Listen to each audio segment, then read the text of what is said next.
Trump, ils ont envie de s'élever dans cette société américaine, et il n'est pas question que Donald, ça devienne un sale gosse. Alors qu'il a que 13 ans, Donald Trump est envoyé dans un pensionnat à l'Académie militaire de New York. Là-bas, ça déconne pas, ça devrait le calmer. Et en vrai, ça fonctionne. Un peu.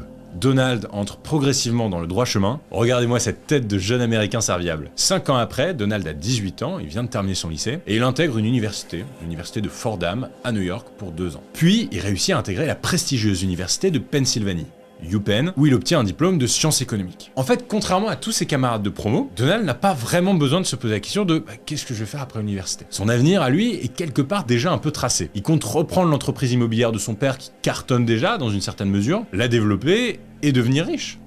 Tout simplement. Et puis son père, Fred Trump, en vrai, il l'encourage à faire ça. Pendant ses études, Donald va déjà commencer à l'assister dans ses activités et ainsi mettre un premier pied dans le monde des affaires. Après, faut bien que vous cerniez l'époque. On est dans les années 70 aux États-Unis. La location de logement est un business plutôt rentable. Il y a un truc qui fait boom, c'est la classe moyenne. Et les résidences pour ces Américains de la classe moyenne fleurissent un peu partout dans le pays. Le business marche bien. En revanche, père et fils Trump ont des méthodes très discutables. En 1973, ils sont accusés d'avoir discriminé des familles noires dans la sélection de leurs locataires. Certains proches de leur famille révèlent d'ailleurs aujourd'hui que, à l'époque, la misogynie et le racisme faisaient partie du décor. Donald a tout appris avec son père. Et donc à 25 ans, il se lance officiellement dans les activités immobilières. Notamment grâce à un petit prêt, c'est Donald Trump qui le dit, de son papa, d'1 million de dollars.